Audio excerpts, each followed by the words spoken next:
ಇನ್ಮುಂದೆ ಮೊದಲು ಒಂದೇ ಮಾತರಂ, ನಂತರವೇ ರಾಷ್ಟ್ರಗೀತೆ ಹಾಡಬೇಕು. ಸರ್ಕಾರದ ಮಹತ್ವದ ಆದೇಶ.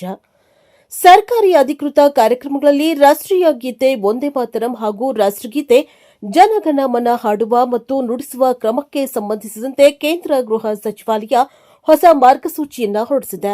ಇನ್ನು ಮುಂದೆ ಸರ್ಕಾರಿ ಸಮಾರಂಭಗಳಲ್ಲಿ ಮೊದಲು ಒಂದೇ ಮಾತರಂ ಹಾಡಬೇಕು ಅಥವಾ ನುಡಿಸಬೇಕು. ಅದರ ನಂತರವೇ ರಾಷ್ಟ್ರಗೀತೆಯಾದ ಜನಗಣ ಮನವನ್ನ ಹಾಡಬೇಕು ಅಥವಾ ಪ್ಲೇ ಮಾಡಬೇಕು ಎಂದು ಸ್ಪಷ್ಟ ಸೂಚನೆ ನೀಡಲಾಗಿದೆ. ರಾಜ್ಯ ಸರ್ಕಾರಗಳ ಅಧಿಕೃತ ಕಾರ್ಯಕ್ರಮಗಳಲ್ಲಿಯೂ ಇದೇ ನಿಯಮ ಅನ್ವಯವಾಗಲಿದೆ.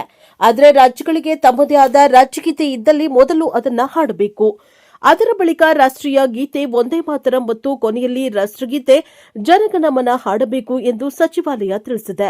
ಕರ್ನಾಟಕದಲ್ಲಿ ಅಧಿಕೃತ ಕಾರ್ಯಕ್ರಮಗಳಲ್ಲಿ ಮೊದಲು ಜಯ ಭಾರತ ಜನನಿಯ ತನುಜಾತೆ, ನಂತರ ಒಂದೇ ಮಾತರಂ ಹಾಗೂ ಕೊನೆಯಲ್ಲಿ ಜನಗಣ ಮನ ಹಾಡುವ ಕ್ರಮವನ್ನು ಅನುಸರಿಸಬೇಕು. ಈ ಹೊಸ ಆದೇಶವನ್ನು ಕೇಂದ್ರ ಸರ್ಕಾರವು ಎಲ್ಲಾ ರಾಜ್ಯ ಸರ್ಕಾರಗಳು, ಕೇಂದ್ರಾಡಳಿತ ಪ್ರದೇಶಗಳು ಹಾಗೂ ವಿವಿಧ ಕೇಂದ್ರ ಸಚಿವಾಲಯಗಳಿಗೆ ಕಳುಹಿಸಿದ್ದು ನಿಯಮಗಳನ್ನು ಕಟ್ಟುನಿಟ್ಟಾಗಿ ಜಾರಿಗೆ ತರಲು ಸೂಚಿಸಿದೆ. ಗೀತೆಗಳ ಸಾಹಿತ್ಯ ಮತ್ತು ಉಚ್ಚಾರಣೆಗೆ ಒತ್ತು.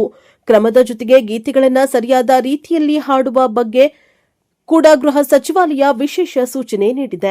ರಾಷ್ಟ್ರಗೀತೆ ಮತ್ತು ರಾಷ್ಟ್ರಗೀತೆಯನ್ನ ಹಾಡುವಾಗ ಅಥವಾ ನುಡಿಸುವಾಗ ಅನಧಿಕೃತ ಸಾಹಿತ್ಯವನ್ನ ಬಳಸಬೇಕು. ರಾಷ್ಟ್ರೀಯ ಗೀತೆ ಮತ್ತು ರಾಷ್ಟ್ರಗೀತೆಯನ್ನ ಹಾಡುವಾಗ ಅಥವಾ ನುಡಿಸುವಾಗ ಅಧಿಕೃತ ಸಾಹಿತ್ಯವನ್ನೇ ಬಳಸಬೇಕು. ಉಚ್ಚಾರಣೆಯಲ್ಲೂ ಯಾವುದೇ ತಪ್ಪು ಆಗದಂತೆ ಎಚ್ಚರಿಕೆ ವಹಿಸಬೇಕು ಎಂದು ತಿಳಿಸಲಾಗಿದೆ. ಈ ಉದ್ದೇಶಕ್ಕಾಗಿ ರಾಷ್ಟ್ರಗೀತೆ ಮತ್ತು ರಾಷ್ಟ್ರೀಯ ಗೀತೆಯ ಅಧಿಕೃತ ಸಾಹಿತ್ಯ ಹಾಗೂ ಸರಿಯಾದ ಉಚ್ಚಾರಣೆಯ ಮಾರ್ಗಸೂಚಿಯನ್ನ ಗೃಹ ಸಚಿವಾಲಯ ತನ್ನ ಅಧಿಕೃತ ವೆಬ್ಸೈಟ್ನಲ್ಲಿ ಪ್ರಕಟಿಸಿದೆ. ಅಧಿಕಾರಿಗಳು, ಶಿಕ್ಷಣ ಸಂಸ್ಥೆಗಳು ಹಾಗೂ ಸಾರ್ವಜನಿಕ ಸಂಘಟನೆಗಳು ಇದನ್ನು ಅನುಸರಿಸುವಂತೆ ಸೂಚಿಸಲಾಗಿದೆ. ಗೃಹ ಸಚಿವಾಲಯದ ಮಾರ್ಗಸೂಚಿಗಳ ಪ್ರಕಾರ ರಾಷ್ಟ್ರಗೀತೆ ಮತ್ತು ರಾಷ್ಟ್ರೀಯ ಗೀತೆಗಳನ್ನು ಯಾವ ಸಂದರ್ಭಗಳಲ್ಲಿ ಕಡ್ಡಾಯವಾಗಿ ಹಾಡಬೇಕು ಅಥವಾ ನುಡಿಸಬೇಕು ಎಂಬುದರ ವಿವರವಾದ ಪಟ್ಟಿಯನ್ನು ಬಿಡುಗಡೆ ಮಾಡಲಾಗಿದೆ. ನಾಗರಿಕ ಪ್ರಶಸ್ತಿ ಪ್ರದಾನ ಸಮಾರಂಭಗಳು, ರಾಷ್ಟ್ರಪತಿಗಳ ಆಗಮನ ಮತ್ತು ನಿರ್ಗಮನ ಇರುವ ಅಧಿಕೃತ ಕಾರ್ಯಕ್ರಮಗಳು, ದೂರದರ್ಶನ ಮತ್ತು ಆಕಾಶವಾಣಿಯಲ್ಲಿ ರಾಷ್ಟ್ರಪತಿಗಳ ರಾಷ್ಟ್ರೋದ್ದೇಶಿತ ಭಾಷಣದ ಮೊದಲು ಹಾಗೂ ನಂತರ ರಾಷ್ಟ್ರಗೀತೆ ಕಡ್ಡಾಯವಾಗಿರುತ್ತದೆ.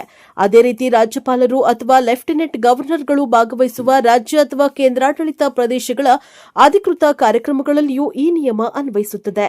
ಪರೇಡ್ ವೇಳೆ ರಾಷ್ಟ್ರಧ್ವಜವನ್ನು ತರಲಾಗುವ ಸಂದರ್ಭಗಳು ಹಾಗೂ ಭಾರತ ಸರ್ಕಾರ ವಿಶೇಷವಾಗಿ ಸೂಚಿಸುವ ಇತರೆ ಅಧಿಕೃತ ಸಮಾರಂಭಗಳಲ್ಲಿಯೂ ರಾಷ್ಟ್ರೀಯ ಗೀತೆ ಮತ್ತು ರಾಷ್ಟ್ರಗೀತೆಯನ್ನ ನಿಗದಿತ ಕ್ರಮದಲ್ಲಿ ಹಾಡಬೇಕು ಅಥವಾ ನುಡಿಸಬೇಕು.